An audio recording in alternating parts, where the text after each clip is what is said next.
la palabra el senador Emilio Álvarez y Casa para hablar en contra del dictamen.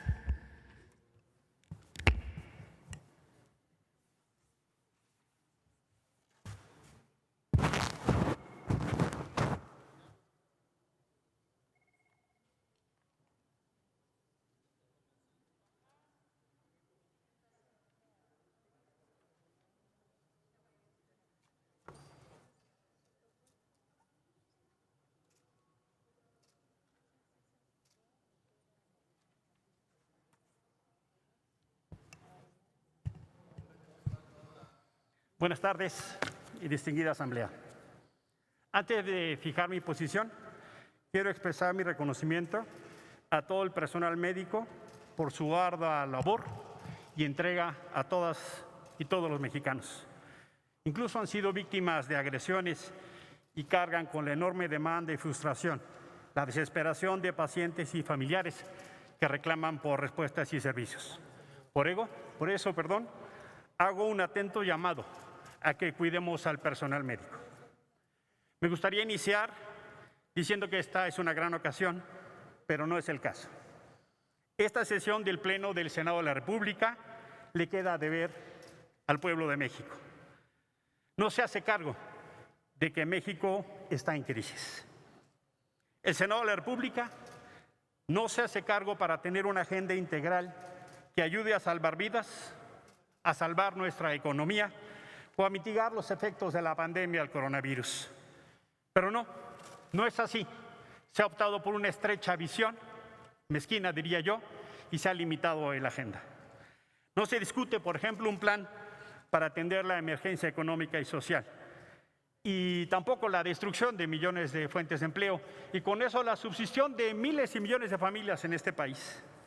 Tampoco estamos analizando cómo podemos ayudar a agilizar la compra de material para atender a las personas que han sido infectadas con el COVID. ¿Cómo podríamos ayudar al SAT para iniciar un programa de incentivos fiscales para cubrebocas, máscaras, ventiladores y más? Y que no se vaya a China a comprarlos. La verdad es mucho más cercano Tijuana, Tlalnepantla o Querétaro. No tienen que ir a China, tendrían que estar produciéndose en México. En realidad, estamos aquí por un capricho presidencial, que la mayoría legislativa consecuenta y exhibe al Senado de la República como una ventanilla de trámite. Esta sesión, en verdad, se convocó para atender o pretender atender una estrategia de control de daños del deterioro que ha tenido la imagen presidencial. Se quiere disfrazar este actuar de la mayoría con un tono heroico y un gran gesto humanitario. No es ni una ni otra cosa. Esta mal llamada ley de amnistía no cumple con los fines que dice buscar. No es ni una amnistía en los términos que se entiende como tal, ni va a ayudar a despresurizar humanamente el sistema de reclusorios federal del país. Muchas organizaciones ya han hablado de eso, el Comité Cerezo y más. Esta ley no solo no cumple con los criterios para una ley de amnistía, ni siquiera es congruente con la exposición de motivos en el recuento histórico que nos hace de las amnistías, que son esencialmente carácter político, son un sistema de justicia transicional. Eso, la atención a la justicia transicional, es algo que también nos debe este gobierno.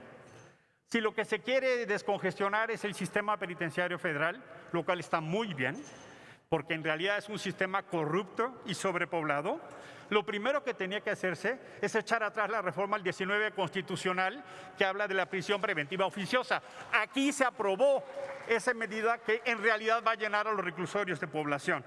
Es una aberración al derecho penal y que en realidad está haciendo muchísimo más daño que lo que pudiera beneficiar esta amnistía. Si en verdad se quiere desprestigiar el sistema penitenciario, el presidente tiene dos herramientas que ya podría haber utilizado: el indulto o el programa de libertad anticipada. Esos beneficios ya los podría haber utilizado de suyo, si lo que quisiera es beneficiar al sistema penitenciario. De hecho, podría utilizar su capital democrático, ese que tanto le gusta presumir, para hablar con las gobernadoras y los gobernadores, la jefa de gobierno, para hacer un programa nacional, porque esta iniciativa es solo de alcance federal y no se hace cargo del alcance local. Ya en algunas entidades se está haciendo, en la Ciudad de México, en el Estado de México, se han preliberado a más de 3,000 personas en esas dos entidades. Si eso es lo que se quiere, ya en realidad se podría haber hecho. Pero en realidad, eso no es lo que se está creando.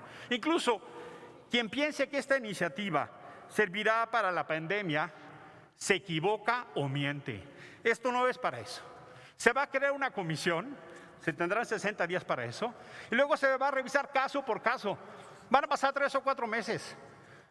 Cuando acabe la cuarentena, todavía no va a estar funcionando esta ley. No sirve para ese fin. En realidad, déjeme decirlo con mucha claridad. Hay una enorme hipocresía en todo esto.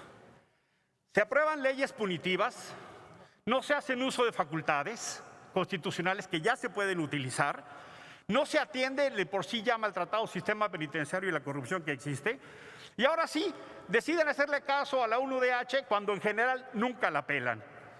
Deberíamos estar aprobando un mecanismo para poder sancionar de manera a distancia. ¿Por qué? Porque el Ejecutivo está gobernando con base a decretazos. El Congreso es un contrapeso republicano. Tendríamos que estar sesionando en crisis más y no lo estamos haciendo. Termino. Yo le digo al presidente Andrés Manuel López Obrador, termino, presidente, hace mal en preocuparse por la erosión y desgaste de su imagen cuando hay una crisis que requiere toda su atención, pero me queda claro que no hay disposición para rectificar. Por ello, llamo a las familias mexicanas, al pueblo de México, a respetar las medidas de salud y la sana distancia, a apoyar a las pequeñas, medianas empresas, a las microempresas, y que estemos claros, como en otras ocasiones, hemos salido sin contar con los gobiernos. Ahora también lo vamos a hacer. Por su atención, muchas gracias. Tiene la palabra